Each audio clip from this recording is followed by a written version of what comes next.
In mathematics, the Wronskian is a determinant introduced by Józef Hoene-Wroński and named by Thomas Muir. It is used in the study of differential equations, where it can sometimes show linear independence in a set of solutions. Definition: the Wronskian of two differentiable functions f and g is w equals fg, gf.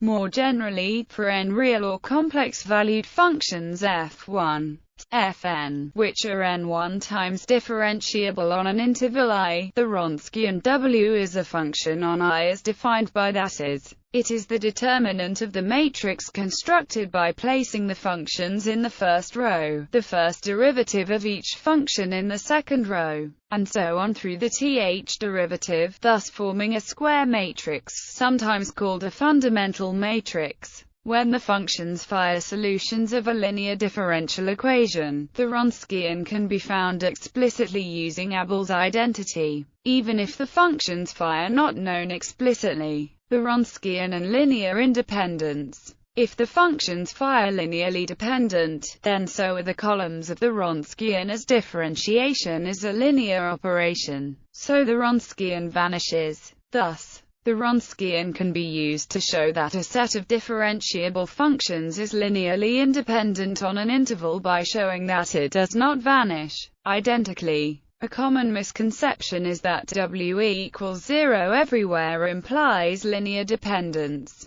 But Peano pointed out that the functions x2 and x have continuous derivatives and their Wronskian vanishes everywhere. Yet they are not linearly dependent in any neighborhood of 0. There are several extra conditions which ensure that the vanishing of the Wronskian in an interval implies linear dependence. Peano observed that if the functions are analytic, then the vanishing of the Wronskian in an interval implies that they are linearly dependent. Bocher gave several other conditions for the vanishing of the Wronskian to imply linear dependence. For example, if the Wronskian of n functions is identically 0 and the n Wronskians of n one of them do not all vanish at any point, then the functions are linearly dependent.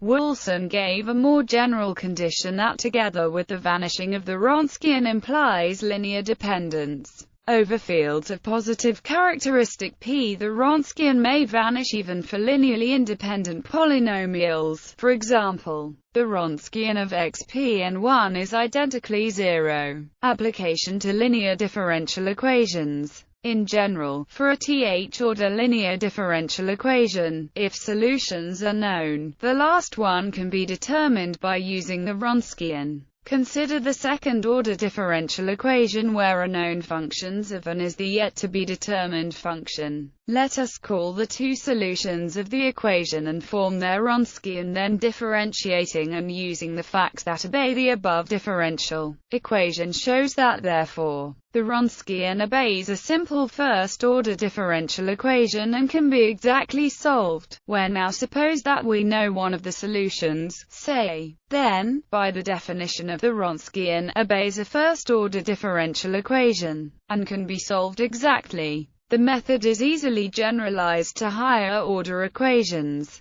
Generalized Wronskians. For n functions of several variables, a generalized Wronskian is the determinant of an n by n matrix with entries die, where each die is some constant coefficient linear partial differential operator of order I. If the functions are linearly dependent, then all generalized Wronskians vanish. As in the one-variable case, the converse is not true in general. If all generalized Wronskians vanish, this does not imply that the functions are linearly dependent. However, the converse is true in many special cases. For example, if the functions are polynomials and all generalized Wronskians vanish, then the functions are linearly dependent. Roth used this result about generalized Wronskians in his proof of Roth's theorem. For more general conditions under which the converse is valid, see Wilson.